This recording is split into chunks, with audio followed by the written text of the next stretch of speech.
आज यहाँ पहला अवसर मिल रहा है मुझे आने का। मैं अपना आभार प्रकट करना चाहता हूँ कि मुझे इस इतने सुंदर मंदिर में आने का सौभाग्य मिला और भक्त लोगों का समागम हो रहा है।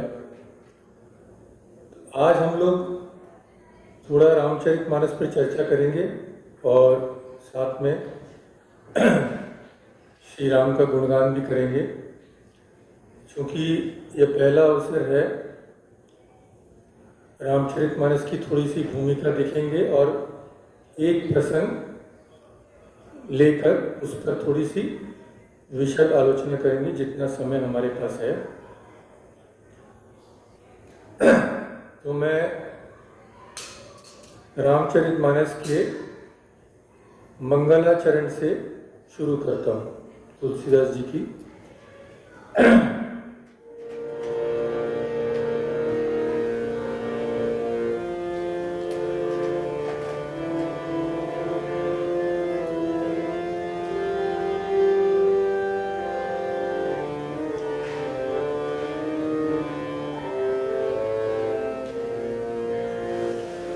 वर्णानामर्थसंगानां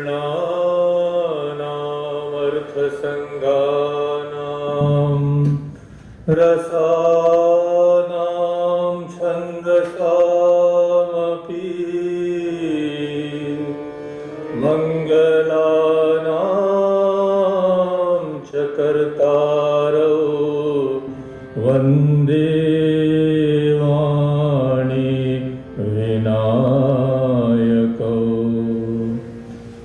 अक्षरों, अर्थ समूहों, रसों, छंदों और मंगलों की करने वाली सरस्वती जी और गणेश जी की मैं वंदना करता हूँ। भवानी शंकरौ वंदे श्रद्धा विश्वास रूपिणौ याभ्यां विना न पश्यन्ति सिद्धा स्वांत स्थमीश्वरम। श्रद्धा और विश्वास के स्वरूप श्री पार्वती जी और श्री शंकर जी की मैं वंदना करता हूँ, जिनके बिना सिद्ध जन अपने अंतःकरण में स्थित ईश्वर को नहीं देख सकते। वंदे बोधमयं नित्यं गुरुं शंकर रूपिणं यमाश्रितो हि वक्रोऽपि चंद्र सर्वत्र वंद्यते। ज्ञानमय नित्य शंकर रूपी गुरु की मैं वंदना करता हूँ, जिनके आश्रित होने से ही टेढ़ा चंद्रमा भी सर्वत्र वंदित होता है। सीताराम गुणग्राम पुण्यारण्य विहारिणो वंदे विशुद्ध विज्ञानो कवीश्वरौ कपीश्वरौ।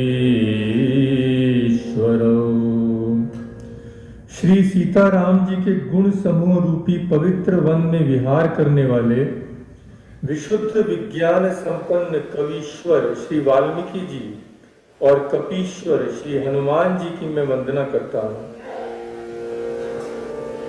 उद्भव स्थिति संहार कारिणीं क्लेशहारिणीं सर्वश्रेयस्करीं सीतां नतोऽहं रामवल्लभाम्। उत्पत्ति, स्थिति और संहार करने वाली, क्लेशों को हरने वाली तथा संपूर्ण कल्याणों की करने वाली श्री रामचंद्र जी की प्रियतमा श्री सीता जी को मैं नमस्कार करता हूँ। और अंत में प्रभु राम जी की वंदना। यन्मायावशवर्ति विश्वमखिलं ब्रह्मादिदेवासुरा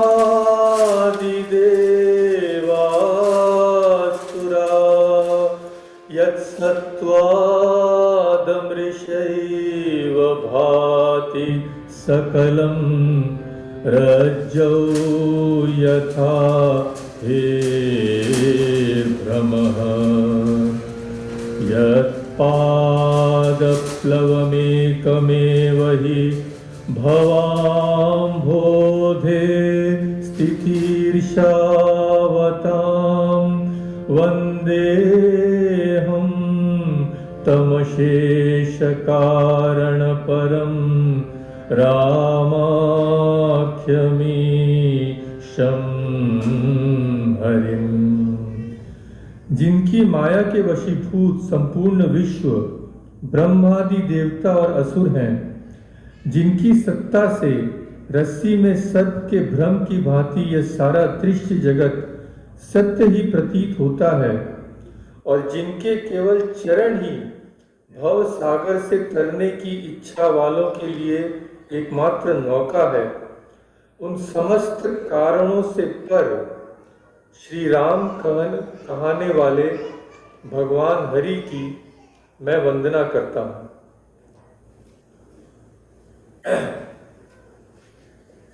तो हम सभी जानते हैं कि गोस्वामी तुलसीदास जी की रामचरितमानस जो उनका जो ग्रंथ है, स्तुति है जो भगवान की कथा है, हिंदी भाषा की एक विलक्षण रचना है और इसकी गरिमा और श्रेष्ठता के विषय में कुछ कहना माने सूर्य को मानो दीपक दिखाने जैसा है। रामचरितमानस एक काव्य ग्रंथ है, ये हम सभी जानते हैं, अद्भुत कविता है। ऐसा काव्य जिसकी तुलना का अन्य काव्य ग्रंथ सारे विश्व में है कि नहीं, यह कहना मुश्किल है। और काव्य ग्रंथ के साथ साथ वह धर्म ग्रंथ भी है। हम सभी के लिए, साधारण व्यक्ति के लिए इसमें धर्म का सूक्ष्म निरूपण भी है और विस्तृत विवेचन भी। तो जो लोग हमारे कठिन ग्रंथ संस्कृत में लिखे हुए उपनिषद इत्यादि जो नहीं पढ़ पाते, हम जैसे साधारण लोग, उनके लिए तो माने ही समझ लीजिए कि ये भगवान की एक विशेष देन है। विश्व साहित्य, धर्म, दर्शन एवं अध्यात्म का महिमामय महाकाव्य इसे कहा जाता है। राम कथा के विभिन्न चरित्रों एवं घटनाक्रमों के आधार पर श्री गोस्वामी जी ने विश्व के समस्त धर्मों के सूत्र संकेत, लोक व्यवहार एवं चारित्रिक आदर्श का बड़ा ही बोधगम्य एवं हृदयग्राही निरूपण किया, जो हमारे धर्म जीवन के लिए, हमारे उत्कृष्ट जीवन के लिए उपयोगी मैं नहीं कहूँगा, मैं तो कहूँगा कि इसे समझ लीजिए अनिवार्य है। हम जैसे हिंदी भाषी के लिए तो ये मानो अमृत है। जिन्होंने भी इसकी आलोचना की है वे इसका मर्म जानते हैं। तो रामचरितमानस तुलसीदास जी ने क्यों लिखा?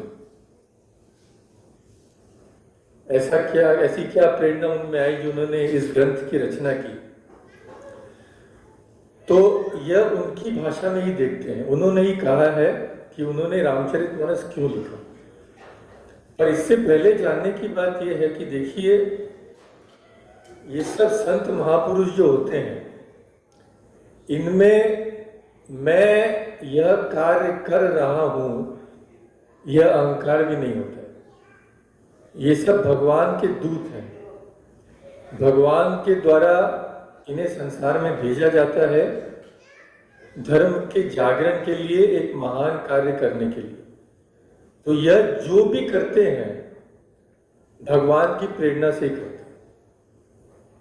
तो समझ लीजिए जो तुलसीदास जी जो लिखा, समझ लीजिए भगवान ने उनके हाथ पकड़कर लिखवाया, क्योंकि मनुष्य की यह रचना नहीं हो सकती। ये दिव्य प्रेरणा वाले जो महापुरुष हैं, जो भगवान के हाथों के यंत्र मानो बन गए हैं, वे ही ऐसे ग्रंथ का परिवेशन कर सकते हैं। पर फिर भी संसार की नजर में तो तुलसीदास जी ने लिखा है ये ग्रंथ, तो वे कहते हैं कि मैंने ये ग्रंथ क्यों लिखा। रामचरितमानस में ही लिखा है उन्होंने शुरू में। वे क्या कहते हैं देखते हैं। नाना पुराण निगम आगम सम्मतम यत्, मैं जो लिख रहा हूं मैं अपनी मन से नहीं लिख रहा हूं, इसमें सम्मति है। किसकी सम्मति? नाना पुराण, सब पुराणों की, निगम की और आगम की। निगम यानी वेद, आगम यानी, निगम तो हम लोग जानते ही हैं, वेद चार हैं, ऋग्वेद, सामवेद, अथर्ववेद, यजुर्वेद। आगम यानी क्या? आगम का अर्थ है आगतम शिव वक्त्रेभ्यो गतम च गिरिजा श्रुतौ, जिसका आगमन भगवान शिव के मुख से हुआ है। और कहाँ जाता है उसका आगमन तो हुआ, उसकी समाप्ति कहाँ है? गिरिजा श्रुतौ, माने पार्वती जी के कानों में उसकी समाप्ति है। मतम च वासुदेवस्य तस्मात् आगम उच्यते, और वासुदेव भगवान की जिसमें सम्मति है उसे आगम कहते हैं। तो जो स्वयं शिव जी ने कहा और पार्वती जी ने सुना, आगम यानी तंत्र शास्त्र। तो तुलसीदास जी कहते हैं मैं जो रचना कर रहा हूं भगवान की प्रेरणा से, उसमें सब पूरा शास्त्रों की सम्मति है। और रामायणे निगदितम क्वचित अन्य तो अपि, और जो रामायण में वर्णित है कुछ अन्यत्र से भी उपलब्ध है। और तुलसीदास जी ने इसकी रचना क्यों की? कहते हैं स्वांत सुखाय तुलसी रघुनाथ गाथा भाषा निबंधनम अति मंजुलम आतनोति। ये अति सुंदर ग्रंथ है। देखिए तुलसीदास जी स्वयं कह रहे हैं ये सुंदर ग्रंथ है, पर हम जिस तरह से अपनी रचना को सुंदर कहते हैं उस तरह से नहीं कह रहे। क्योंकि ये सुंदर क्यों है? क्योंकि इसमें सब शास्त्रों की सम्मति है और भगवान के चरित्र, भगवान की स्तुति की हुई है, इसलिए ये सुंदर। और इसकी रचना क्यों की? स्वांत सुखाय, अपने अंतःकरण के सुख के लिए अत्यंत मनोहर भाषा रचना मैं कर रहा हूं, यह तुलसीदास जी स्वयं कहते हैं। तो देखिए अपने अंतर के सुख के लिए जो तुलसीदास जी कह रहे हैं, इसका क्या अर्थ है यह देखते हैं। तो अपना सुख यानी क्या? हम लोगों को संसार में सभी चीजों से सुख मिलता है।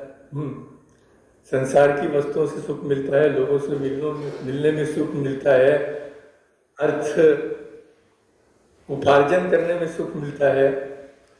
पर महापुरुषों को सुख एक ही चीज में मिलता है। वो क्या है? गीता कहती है मत चित्ता मदगत प्राणा बोधयंत परस्परम। ऐसे जो संत महात्मा है वो जब मिलते हैं तो क्या कहते हैं? ये नहीं कहते कि यहाँ पे एक रेस्टोरेंट खुला है वहां खाने चलें, ये नहीं कहते आज ये पहने कल वो पहने, ये नहीं कहते कि किस तरह से अर्थ उपार्जन किया जाए। वो क्या कहते हैं? वो मेरी कथा ही कहते हैं। और तुष्यंती च रमन्ती च, उसमें ही उनकी तुष्टि है, उसमें ही वे रमण करते हैं। किसमें? कथयंतश्च माम, कृष्ण भगवान बोलते हैं मेरी कथा ही बोलते हैं, वो संसार की बातें नहीं करते, इसमें ही उनको सुख है। तो एक तो ये अर्थ हुआ कि तुलसीदास जी महापुरुष, भगवान के दूत, उनको सांसारिक किसी वस्तु में तो सुख मिलने का प्रश्न नहीं उठता। उनको भगवान की गाथा कहने में ही सुख मिला। और दूसरी बात क्या है, अब देखिए ये जो हमने पढ़ा कि तुलसीदास जी ने कहा कि ये जो मैं रचना कर रहा हूं ये कोई नवीन रचना नहीं है, ये स्वयं वेद पुराण शास्त्र से की सम्मति से ही की गई है। और जो रामचरितमानस श्री शिव जी ने पार्वती जी से कहा था वही अब तुलसीदास जी भाषा में निबद्ध करते हैं। ये तो हम लोग देख चुके हैं। तुलसीदास जी ये कहते हैं कि जिसमें अनेक पुराणों वेद शास्त्रों का निचोड़ है वे हमारे सामने उसी ग्रंथ को रामचरितमानस के रूप में रख रहे हैं। और इसे कहा था किसने? इस ग्रंथ को रामचरितमानस के शुरू में ही हम देखते हैं जो संवाद है शिव पार्वती जी का संवाद। सो श्री पार्वती जी की प्रार्थना से शिव जी से ही यह ग्रंथ हमें उपलब्ध हुआ है।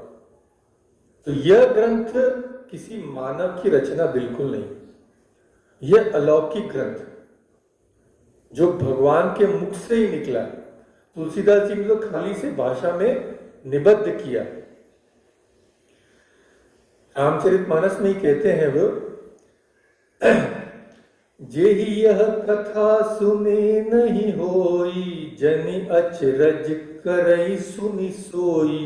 जिन्होंने ये कथा सुनी नहीं है वे सुनकर अचरज करते हैं। कथा अलौकिक सुन ही जे ज्ञानी। ज्ञानी लोग इसे सुनते हैं इस अलौकिक कथा को। तो इसको भगवान शंकर जी ने ही रचा है और तुलसीदास जी के द्वारा जगत में इसका प्रचार हुआ है। जैसे गीता ज्ञान प्रथम से ही संसार में प्रचलित था, परंतु मानो उसका जीर्णोद्धार स्वयं भगवान ने अर्जुन के प्रति किया।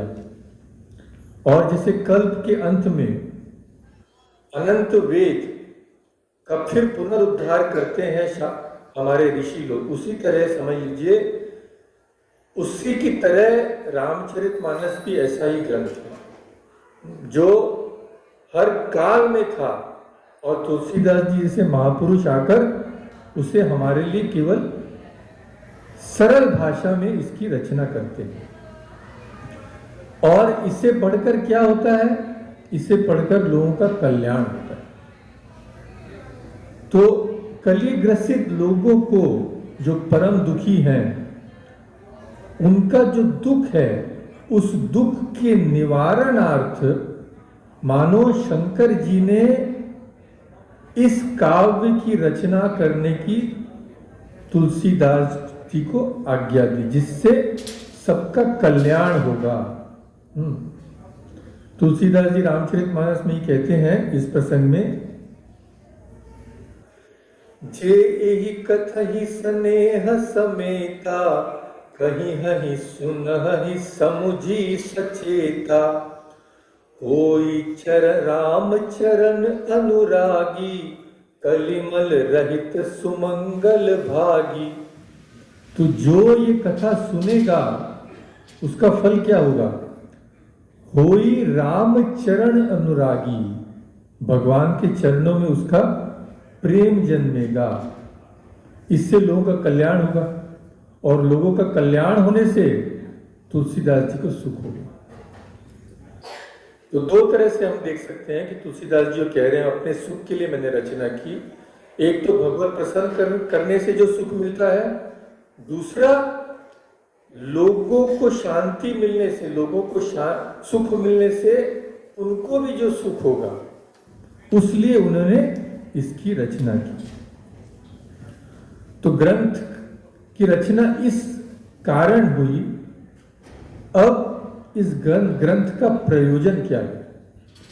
तो हम जब कोई पुस्तक पढ़ते हैं पहले हमारे मन में एक प्रश्न आता है कि भाई इसे पढ़ने से लाभ क्या होगा, हमें मिलेगा क्या?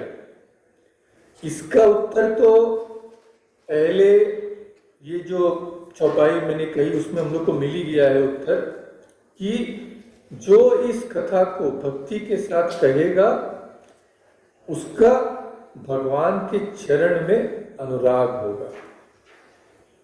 यह प्रयोजन है, क्योंकि संस्कृत में जैसे कहते हैं प्रयोजनम अनुद्दिश्य मूढ़ोपि न प्रवर्तते। जो मूढ़ है वो भी किसी काम को प्रयोजन बिना नहीं करते। वो भी काम करने से पहले ये सोचते हैं कि इससे मुझे मिलेगा क्या। हाँ, उनका लाभ उनकी हानि हमारे लाभ हानि से अलग हो सकती है, पर लाभ वे भी देखते हैं। श्रोताओं की प्रवृत्ति की सिद्धि यह संबंध कथन से होती है कि भाई इस ग्रंथ का तुम्हारे जीवन से क्या संबंध है। तो इस ग्रंथ का निरंतर पठन पाठन करने से यह फल होगा कि जीवन का जो परम श्रेय है, जो जीवन की परम प्राप्ति है, भगवान में भक्ति, वह हमें प्राप्त होगी। यह इस ग्रंथ का प्रयोजन है। इसलिए कहते हैं तुलसीदास जी स्वयं कि हे मेरे मन, और सब आशा और भरोसे को त्याग कर इस रामचरित का ही गुणगान कर। तजी आस सकल भरोस गावही सुनही संतत सठ मना। शठ मन क्यों कहते हैं? दुष्ट मन। मेरा दुष्ट मन जो संसार की तरफ भाग रहा है, अरे मूर्ख इधर आ जा, उन अनित्य चीजों को छोड़कर रामचरण में मन लगा। तो यह इस ग्रंथ का पठन पाठन करने से क्या होगा? मुनि दुर्लभ हरि भगति नर पावही बिन ही प्रयासा। जे यह कथा निरंतर सुनहि मानी विश्वास। विश्वास के साथ जो ये कथा निरंतर सुनेगा, वह जो हरि भक्ति मुनियों को भी दुर्लभ है, उसे सहज ही प्राप्त कर ले। यह संबंध है। क्या प्रयोजन है इस ग्रंथ का? तो यह कहकर उसके बाद तुलसीदास जी गुरु वंदना करते हैं। जैसे हम लोग के मंगलाचरण में हम जानते हैं गणेश जी की वंदना, सरस्वती जी की वंदना, गुरु वंदना। तो और आगे चलने से पहले चलिए एक भजन कर लें श्री रामचंद्र जी का।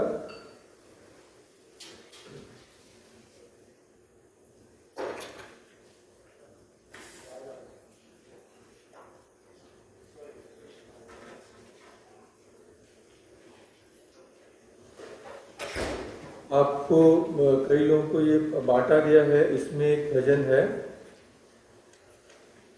हम सभी जानते हैं इस भजन को, श्री रामचंद्र कृपालु भजमन।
श्री राम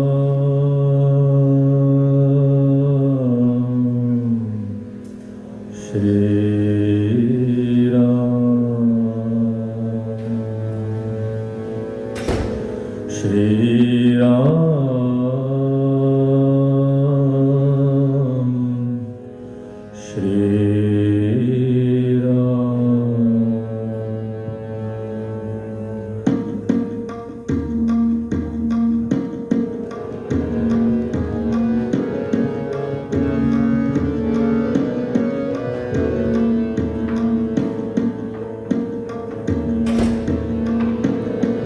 श्री रामचंद्र कृपालु भजु मन हरण भव भय दारुणम् श्री रामचंद्र कृपालु भजु मन हरण भव भय दारुणम् नव कंज लोचन कंज मुख कर कंज पद कंजारुणम् श्री रामचंद्र कृपालु भजु मन हरण भव भय दारुणम्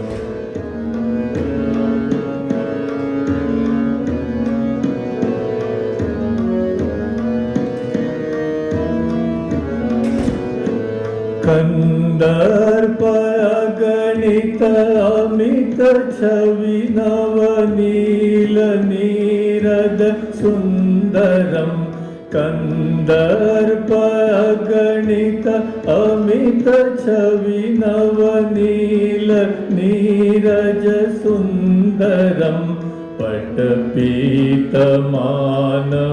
तडित रुचि शुचि नौमि जनक सुतावरम् पटपीतमानहु तडित रुचि शुचि नौमि जनक सुतावरम् श्री रामचंद्र कृपालु भजु मन हरण भव भय दारुणम्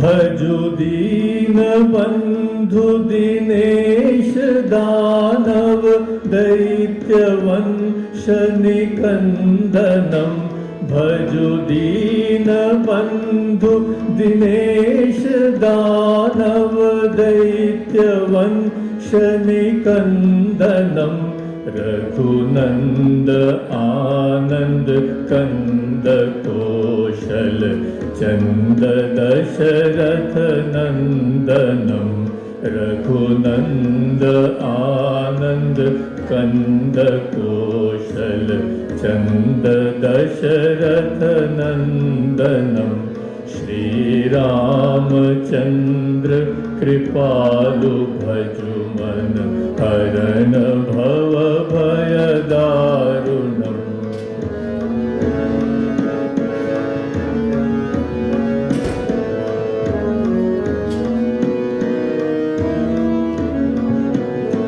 सिर मुकुट कुंडल तिलक चारु दारु अंग विभूषणम् सिर मुकुट कुंडल तिलक चारु दारु अंग विभूषणम् आजानु भुज शर चापधर संग्राम जित कर दूषणम् आजानु भुज शर चापधर संग्राम जित कर दूषणम् श्री रामचंद्र कृपालु भजु मन हरण भव भय दारुणम्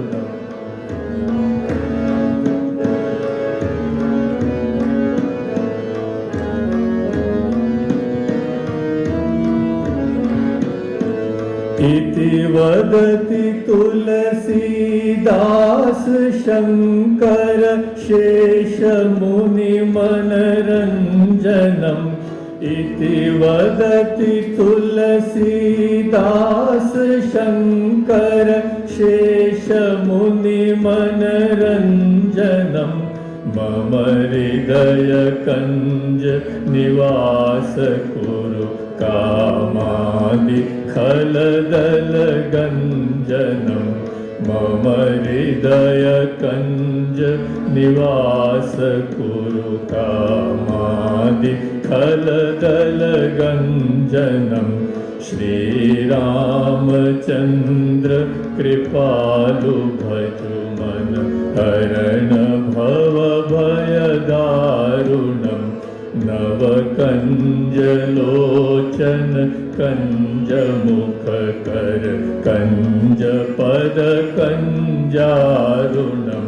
श्री रामचंद्र कृपालु भजु मन हरण भव भय दारुणम।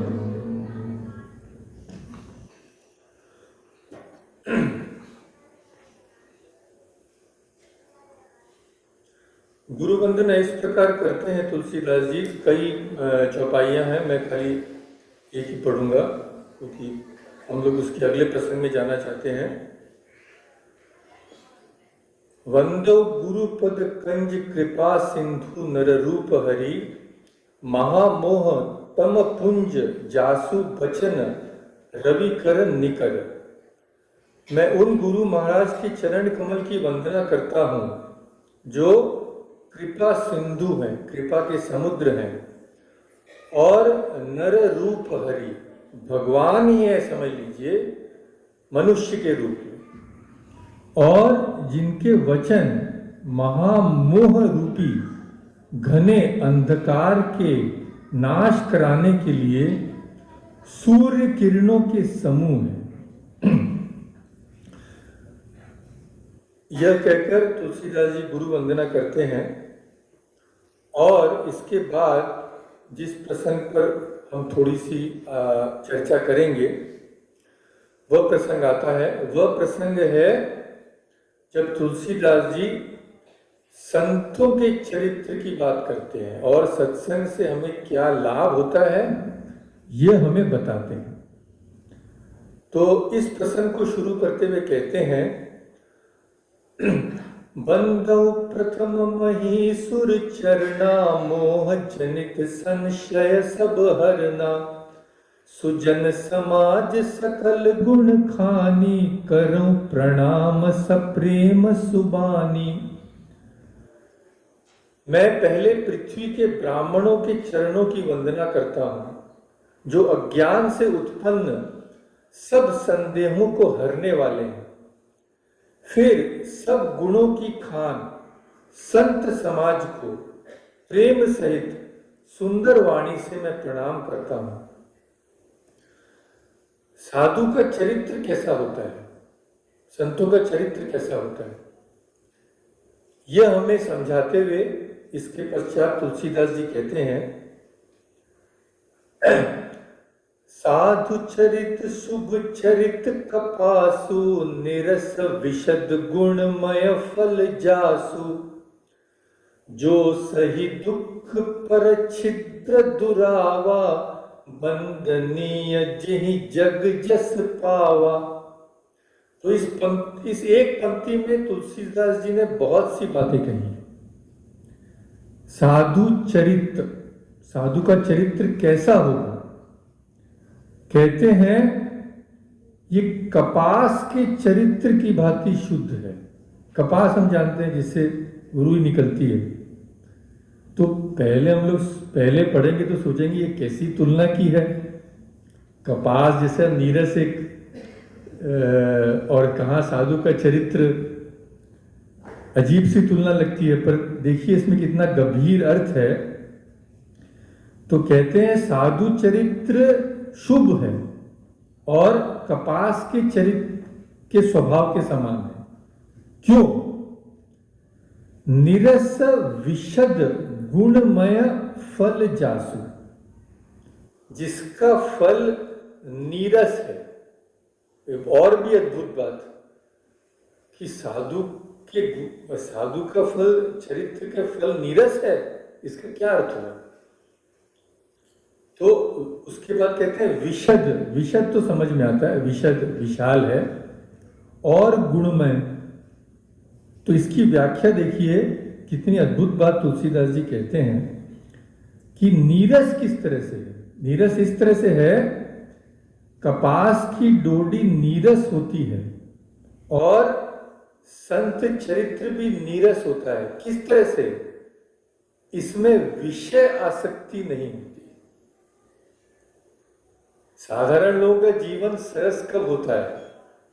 हम लोग का जीवन सरस कब होता है कि भाई आज कुछ अच्छा खा लिए, आज कुछ अच्छा पहन लिए, आज कोई दर्शनीय दृश्य देख लिए, इसे ही हम रस कहते हैं। पर अगर इस रस की यह परिभाषा है तो साधु का जीवन नीरस है, इसमें संसार के प्रति कोई आसक्ति नहीं है। और कपास जिस तरह से उज्जवल होता है, सफेद होता है, संत का हृदय भी अज्ञान और पाप रूपी अंधकार से रहित होने के कारण विशद होता है। और गुणमय, गुणमय यानी कपास में गुण होते हैं, गुण यानी तंतु। इसी प्रकार संत का चरित्र भी सद्गुणों का भंडार होता है, इसलिए यह गुणमय है। और फिर देखिए क्या कहते हैं, जो सही दुख परछिद्र दुरावा। अब देखिए कपास से क्या होता है, कपास से रुई, रुई से कपड़े बनते हैं। रुई को कितना कष्ट दिया जाता है, उससे बुना जाता है, छेदा जाता है। तो रुई इतना कष्ट सहती है, क्यों? ताकि वह हमारे शरीर को ढक सके। इसी तरह से संत भी महान दुख सहते हैं, क्यों? दूसरों का कल्याण करने के लिए। जो सही दुख परछिद्र दुरावा, परछिद्र में दूसरों का दोष, दूसरों का दोष ढक देते हैं कष्ट सहन करके। और वंदनीय जिहि जग जस पावा, जिसके कारण जगत में वंदनीय होते हैं संत और महापुरुष। और जैसा कहा गया, वे गुणों की खान होते हैं। यानी सज्जनों की संगति बुद्धि की अज्ञानता, जड़ता को नाश करती है, हमारी वाणी को सत्य से सींचती है, मान की उन्नति करती है, पाप नष्ट करती है, चित्त को प्रसन्न करती है और दिशाओं में कीर्ति फैलाती है। यह कहते हैं भर्तृहरि। जाड्य धियो हरति सिंचति वाची सत्यम मनोन्नतिम दिशति पापम करोति चेत प्रसादयति दिक्षु तनोति कीर्तिम सत्संगति कथय किन्न करोति पुंसाम। पुंसाम माने पुरुषों के लिए, माने मनुष्यों के लिए। कथय तुम्ही कहो, किन्न करोति क्या नहीं करती, सब करती है। जड़ता को नाश करती है, वाणी को सत्य से सींचती है, हमारे मान की उन्नति करती है, पाप को नष्ट करती है, चित्त को प्रसन्न करती है और सब दिशाओं में कीर्ति को फैलाती है। यह है सज्जनों की संगति का फल। और शुभ का अर्थ तो हम जानते ही हैं, जो शुरू में तुलसीदास जी कहते हैं शुभ। शुभ यानी मंगलमय, कल्याणमय, परोपकार परायणता, इस भाव से शुभ कहा। तो कपास और साधु के चरित्र में इस तरह से तुलसीदास जी ने तुलना की है कि कपास नीरस है, उसमें रस नहीं है। संत का चरित्र भी नीरस है, क्योंकि इंद्रियों के विषय भोगों का उसमें कोई स्थान नहीं है। कपास का चरित्र विशद अर्थात उज्जवल है, साधु का चरित्र भी निष्काम, निस्वार्थ और भगवत भक्ति से पूर्ण होने के कारण उज्जवल है, निर्मल है, हमारे हृदय के अज्ञान का विनाश करने वाला है। और कपास गुणमय होता है, गुण यहाँ सूत्र या तंतु, और इस तरह से साधु भी गुणमय होते हैं क्योंकि उनमें सद्गुणों का समावेश होता है। तो देखिए कितने सुंदर तरीके से तुलसीदास जी हमें समझाते हैं। उसके बाद एक और तुलना करते हैं, वह क्या है? मुद मंगलमय संत समाजू, जो जग जंगम तीरथ राजू। तीर्थ से तुलना करते हैं। राम भक्ति जह सुर सरी धारा, सरसई ब्रह्म विचार प्रचारा। मुद मंगलमय संत समाजू, संत का जो समाज है, संत की जो संगति है, मुद मंगलमय, आनंद और कल्याणमय है। कैसा है? जो जग जंगम तीर्थ राजू, तीर्थ राज माने तीर्थों का राजा, यानी प्रयाग, जहां त्रिवेणी संगम है। तो जो जग जंगम तीर्थ राजू, प्रयाग से साधु के चरित्र की तुलना कर रहे हैं। किस तरह से? देखिए कितना आनंद आएगा सुनकर। राम भक्ति जह सुरसरी धारा। प्रयाग में क्या है? गंगा, यमुना, सरस्वती। और साधु के समाज में भी राम भक्ति रूप धारा बहती है, राम भक्ति रूप गंगा की धारा बहती है। और सरसई ब्रह्म विचार प्रचारा, ब्रह्म विचार का प्रचार होता है, जिसे जो सरस्वती जी हैं। ज्ञान का प्रतीक कौन है? सरस्वती जी। तो देखिए त्रिवेणी संगम में गंगा और सरस्वती हैं। गंगा को कहते हैं यहाँ राम भक्ति, और सरस्वती जी क्या है? ब्रह्म विचार। तो ज्ञान और भक्ति का सम्मिश्रण जो तीर्थराज प्रयाग में भी है, वही साधु के चरित्र में भी है। प्रयाग में गंगा जी हैं, संत समाज में राम भक्ति है। तो गंगा जी और संत समाज की तुलना करते हुए कहते हैं कि दोनों में समानता है। क्या समानता है? दोनों सर्व तीर्थमयी है। गंगा जी में स्नान कर लिया तो माने सब तीर्थों में स्नान कर लिया। वैसे ही संत समाज में राम भक्ति का रस ले लिया तो समझ लीजिए सब पुण्य कर लिए।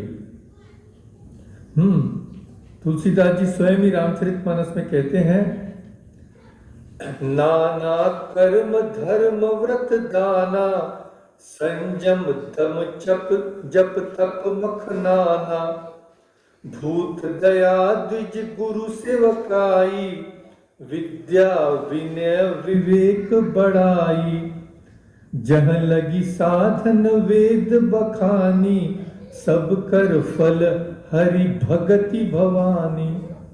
जितने भी साधन शास्त्र में कहे गए हैं, कर्म धर्म व्रत नाना, संयम दम जप तप सब, इसका फल क्या है? इसका फल शिव जी कहते हैं एक ही है, सब कर फल हरि भक्ति भवानी। तो हरि भक्ति अगर हो गई, सब तीर्थों में स्नान हो गया, हम पूरी तरह से शुद्ध हो गए। वैसे ही संत समाज में अगर संत समाज से हम वो सीख सकते हैं तो हमारे जीवन में भी कोई अपूर्णता नहीं रह जाएगी। दूसरी समानता क्या है संत समाज और गंगा जी में? दोनों की उत्पत्ति भगवान के चरणों से होती है। भक्ति और गंगा जी कहाँ निकली? कहाँ से निकली? भगवान के चरणों से। और राम भक्ति भी भगवान की ही देन है। जेहि पद सुर सरिता परम पुनीता, प्रकट भई शिव शीश धरी। परम पुनीत, परम पवित्र गंगा जी कहाँ से आती हैं? शिव जी की जटा से। तो भक्ति कहिए या गंगा जी कहिए, दोनों की उत्पत्ति भगवान से ही होती है। भगवान भी, भक्ति भी भगवत चरण के ध्यान से ही उपजती है। इस तरह दोनों का उत्पत्ति स्थान एक ही है। और भी समानता है। और क्या समानता है गंगा जी और संत समाज में? दोनों ऊंच नीच मध्यम सभी को पवित्र करते हैं। कोई बात विचार नहीं है। गंगा जी ये नहीं कहती कि भाई अमुक धर्म के लोग को मैं पवित्र करूंगी, या अमुक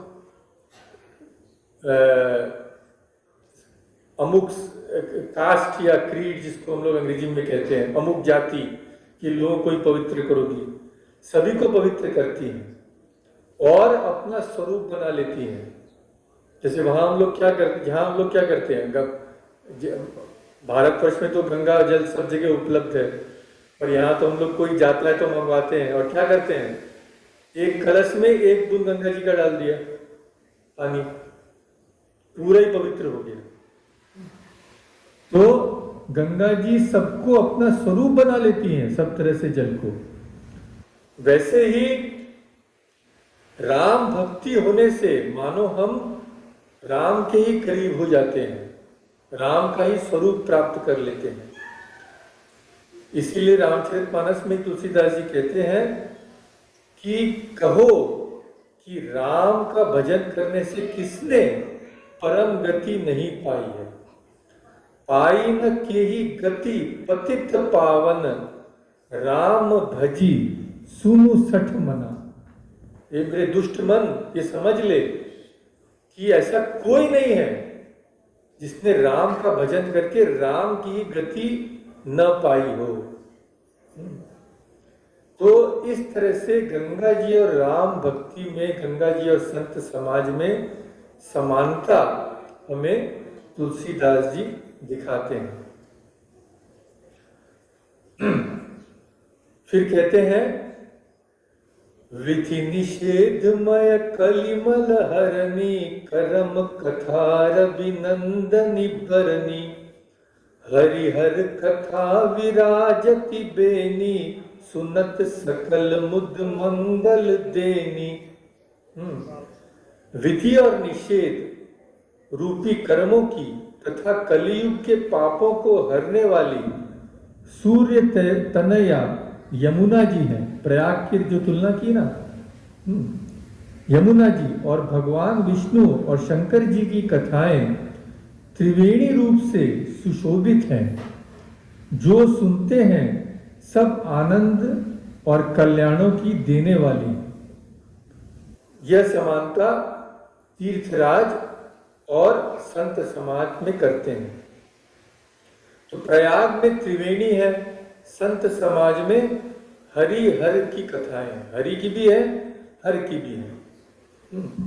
तो दोनों में समानता यह है कि गंगा यमुना और सरस्वती जी जहां मिलती हैं, उसी तरह से संत समाज में राम भक्ति, कर्म कथा और ब्रह्म विचार, इन तीनों का संगम होता है। त्रिवेणी संगम जिस तरह से तीर्थ में प्रयागराज में है, उसी तरह से संत समाज में भी है। भाव यह है कि गंगा यमुना और सरस्वती, इन तीनों के संगम का, इन तीनों से पृथक एक वेणी या त्रिवेणी नाम पड़ा। वैसे ही यहाँ संत समाज में भक्ति, कर्म और ज्ञान, इन तीनों के संगम का नाम, तीनों से पृथक हरिहर कथा नाम कवि ने दिया है। ये जो कहा ना तुलसीदास जी ने, हरिहर कथा विराजति बेनी, सुनत सकल मुद मंगल देनी, इसकी व्याख्या हरिहर कथा की व्याख्या कर रहे हैं। तो जैसे त्रिवेणी में तीनों का स्नान एक ही स्थल पर प्राप्त है, एक जगह जाइए आपको गंगा यमुना सरस्वती तीनों में स्नान हो जाएगा। उसी तरह से संत समाज में अगर हम जाते हैं तो भक्ति, कर्म और ज्ञान तीनों का श्रवण रूपी स्नान हमें प्राप्त हो जाता है। देखिए कितनी अद्भुत तुलना की है। इसीलिए यह तीर्थराज संत समाज की तरह अलौकिक है।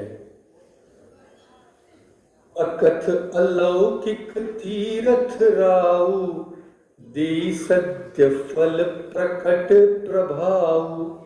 यह तीर्थराज अलौकिक और अकथनीय है एवं तत्काल फल देने वाला है। उसका स्वभाव प्रत्यक्ष है। तो संतों की संगति, राम भक्ति का फल प्रत्यक्ष होता है। इसका फल हम अभी अनुभव कर रहे हैं। इतने पवित्र स्थान में बैठे हैं, भगवान के गुणों की चर्चा हो रही है, तो प्रत्यक्ष फल हम अनुभव कर सकते हैं। कोई देर नहीं लगती। इसके लिए हमें जंगलों में, पहाड़ों में कोई तपस्या नहीं करनी पड़ती। इसका तो सद्य फल मिलता है हमारे जैसे साधारण मनुष्य को भी। तो एक दो चौपाई और मैं आपसे चर्चा करना चाहूंगा। उससे पहले हम एक और भजन कर लेते हैं। आपको जो दिया गया है उसमें मीराबाई का ये भजन है। ये सभी आप जानते हैं और सभी आप साथ गा सकते हैं। पायो जी मैंने राम रतन धन पायो।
पायो जी मैंने राम रतन धन पायो। पायो जी मैंने राम रतन धन पायो।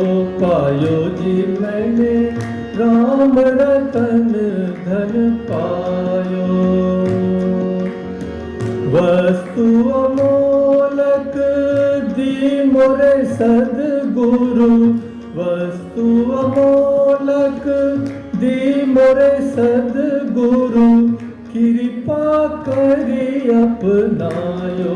पायो जी मैंने कृपा करी अपनायो। पायो जी मैंने राम रतन धन पायो। पायो जी मैंने राम रतन धन पायो।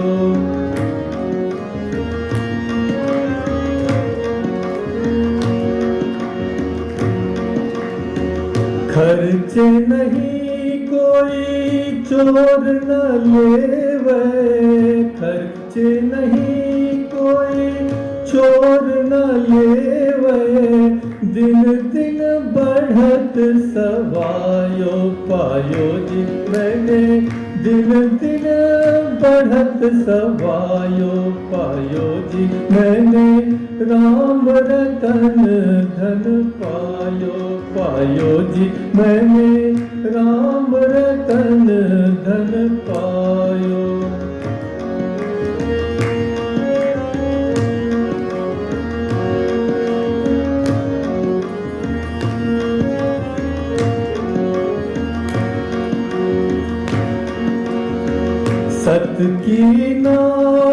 खेवैया सदगुरु सत की नाव खेवैया सदगुरु भव सागर तर जायो पायो जी मैंने भव सागर तर जायो पायो जी मैंने राम रतन धन पायो जी मैंने राम रतन धन पायो।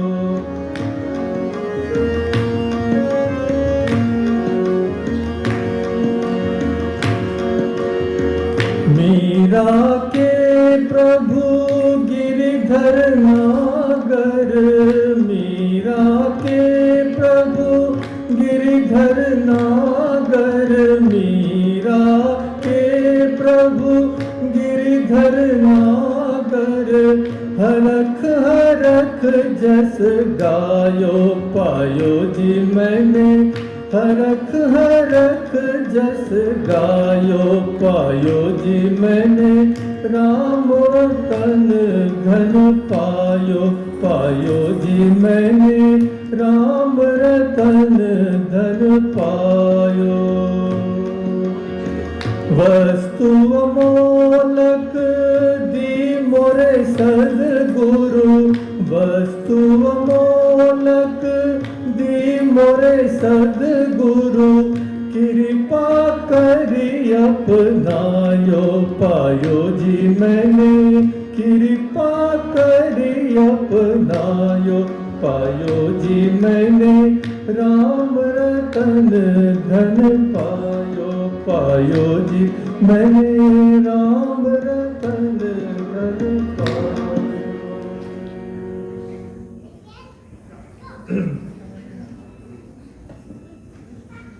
तो जो कुछ थोड़ा समय हमारे पास बचा है उसमें एक जो बहुत ही महत्वपूर्ण बात जो तुलसीदास जी कहते हैं, जो सत्संगति से जो हमें सबसे बड़ा लाभ जो होता है उसके बारे में कहते हैं। संतों की वंदना करके, जैसा हमने देखा संतों का चरित्र, उनकी तुलना उन्होंने पहले कपास से की, फिर त्रिवेणी संगम से की। अब कहते हैं कि सबसे बड़ा जो लाभ हमें सत्संग से होता है वह ये है, बिनु सत्संग विवेक न होई, राम कृपा बिनु सुलभ न सोई, सत्संगत मुद मंगल मूला, सोई फल सिद्धि सब साधन फूला। इसमें बहुत कुछ कह गए तुलसीदास जी, इसे एक पंक्ति में विशद आलोचना करने का अभी समय नहीं है, पर इसकी जो मूल बातें जो तुलसीदास जी कहते हैं, पहली बात ये सत्संगति जो परम लाभ होता है वो क्या है, बिनु सत्संग विवेक न हो। यह मूल विवेक यानी क्या, देखिए हमारा सारा जीवन विवेक पर निर्भर करता है। बच्चे को माँ बाप क्या सिखाते हैं, सबसे बड़ी बात तो यह है ना कि क्या उसे करना चाहिए क्या नहीं करना चाहिए, उसका कर्तव्य क्या है क्या नहीं।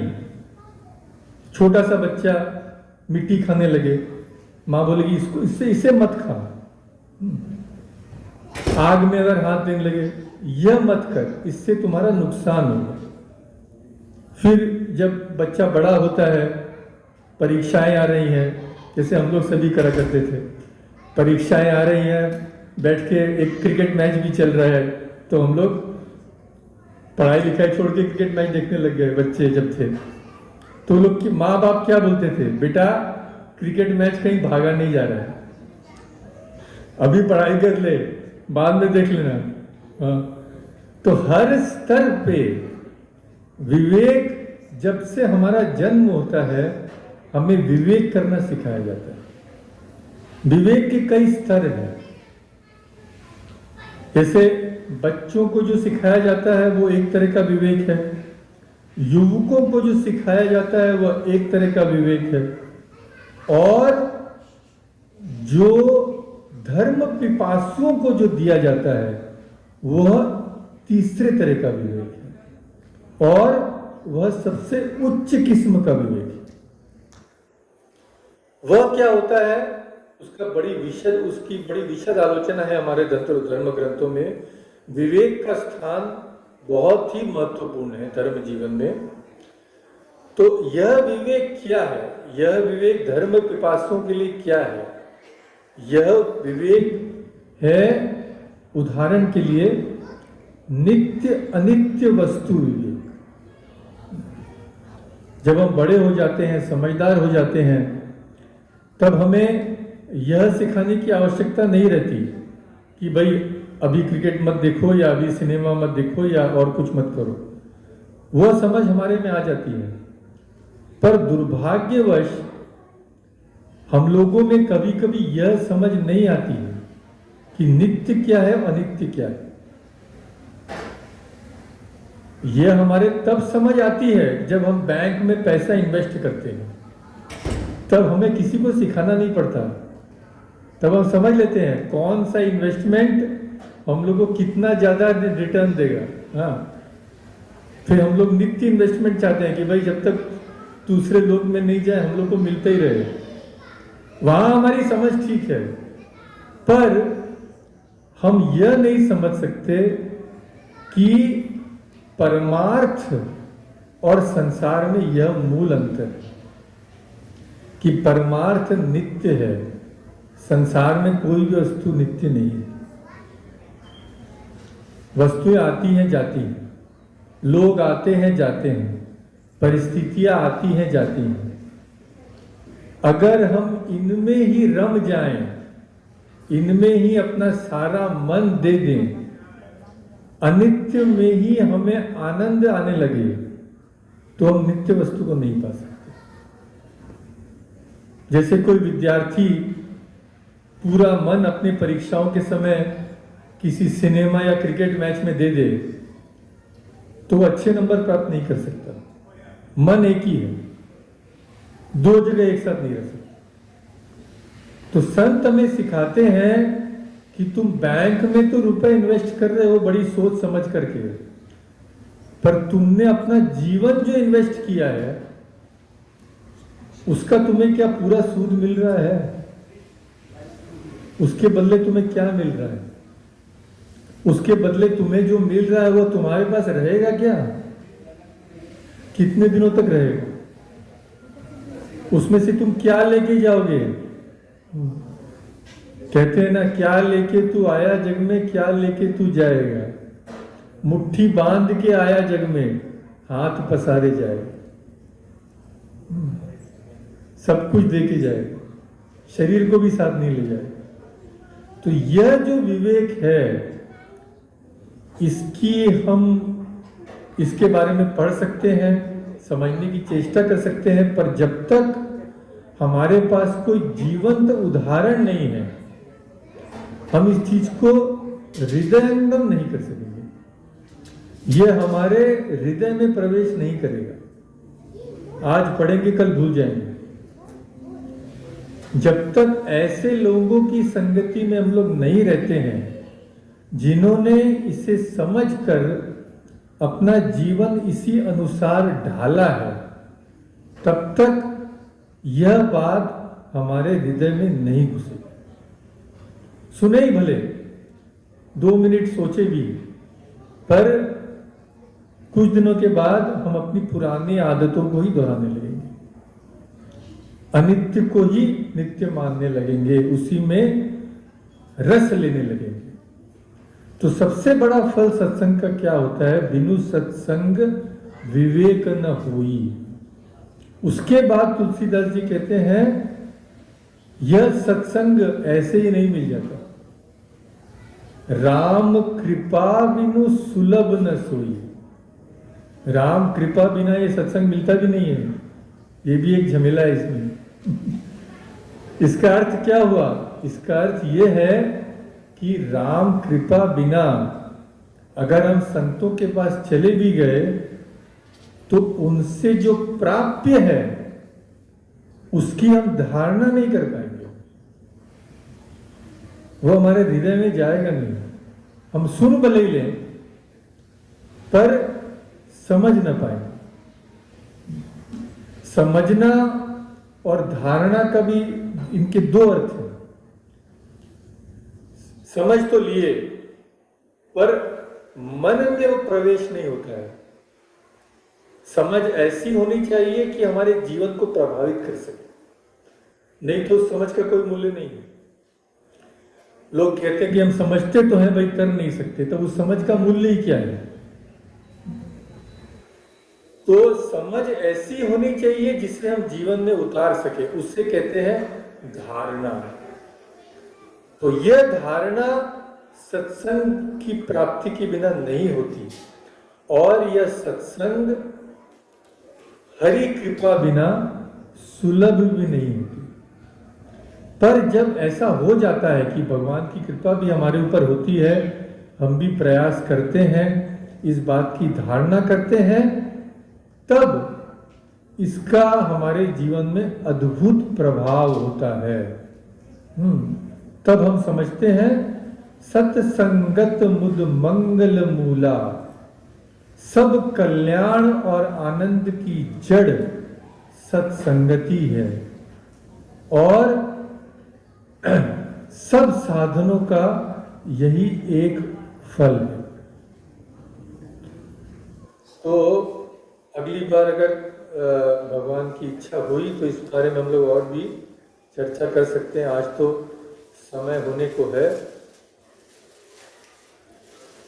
और मात्र 10 मिनट है, तो चलिए थोड़ा राम का भजन करके आज समाप्त करें।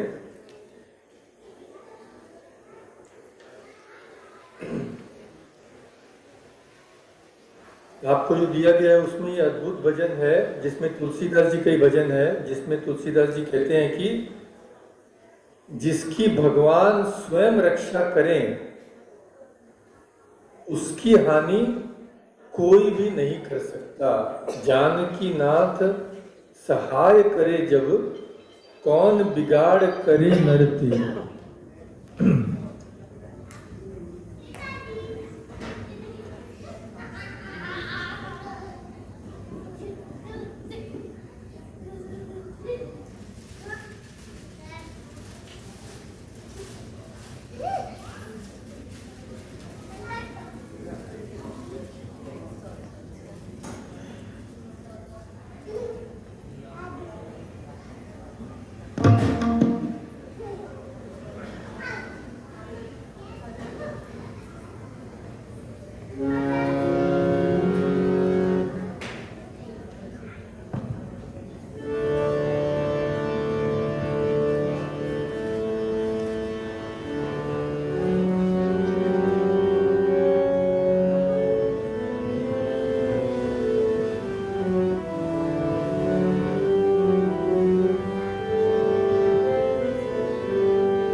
जानकी नाथ सहाय करे जब, कौन बिगाड़ करे नर तेरो। जानकी नाथ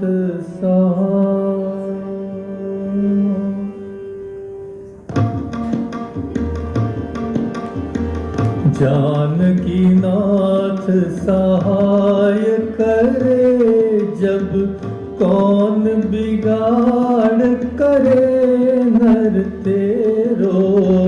जानकी नाथ जानकी नाथ सहाय करे जब, कौन बिगाड़ करे नर तेरो। जानकी नाथ सहाय। सूरज मंगल, सूरज मंगल सोम भृगुसुत, सूरज मंगल सोम भृगुसुत, बुध अरु गुरु बरदायक तेरो, बुध अरु गुरु बरदायक तेरो, राहु केतु की नाहि गम्यता, राहु केतु की नाहि गम्यता, संग सनीचर होत उचेरो, जानकी नाथ सहाय।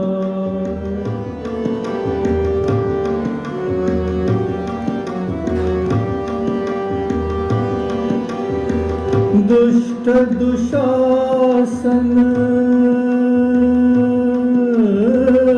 दुष्ट दुशासन विमल द्रौपदी, चीर उतार कुमंतर प्रेरो, चीर उतार कुमंतर प्रेरो, जाकी सहाय करी करुणा निधि, जाकी सहाय करी करुणा निधि, बढ़ गए चीर के मार घनेरो, जानकी नाथ सहाय।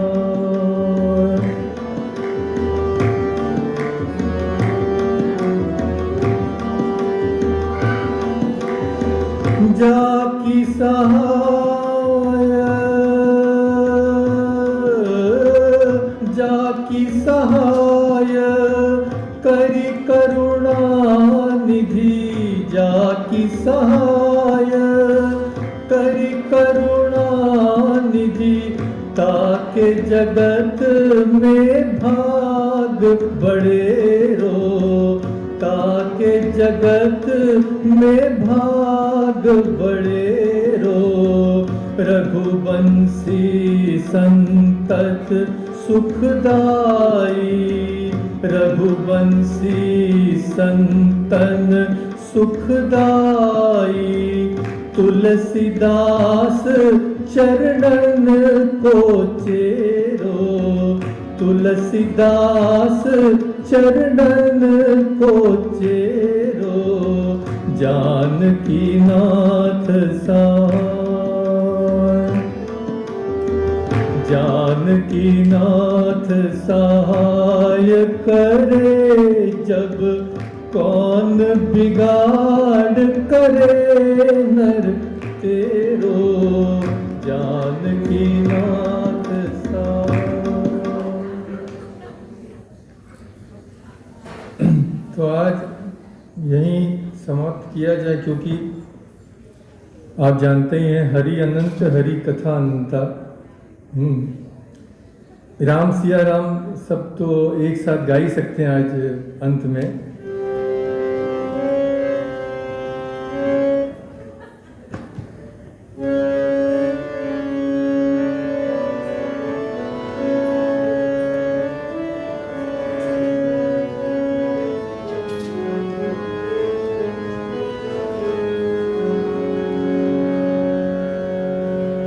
हरि अनंत हरि कथानंता,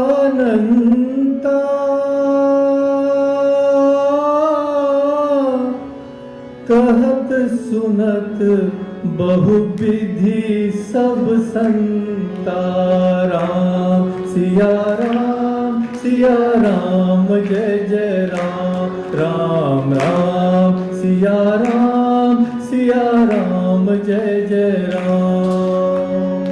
हरि अनंत हरि कथानंता,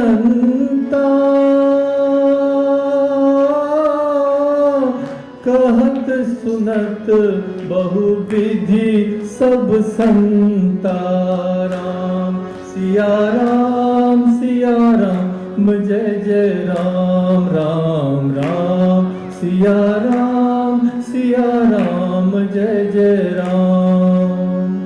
मंगल भवन अमंगल हारी द्रवहु सो दशरथ अजिर बिहारी। राम सिया राम जय जय राम राम सिया राम जय जय राम। भगवान शिव जी पार्वती जी से कहते हैं, उमा कहूँ मैं अनुभव अपना, सत हरि भजन जगत सब सपना। राम सिया राम जय जय राम राम सिया राम जय जय राम राम सिया राम जय जय राम। मैं अपना धन्यवाद प्रकट करना चाहूँगा जो आप लोगों के साथ मुझे भी संत समाज में बैठने का मौका मिला और भगवान के अद्भुत चरित्र की कथा की आलोचना करने की आज मुझे अवसर मिला। धन्यवाद।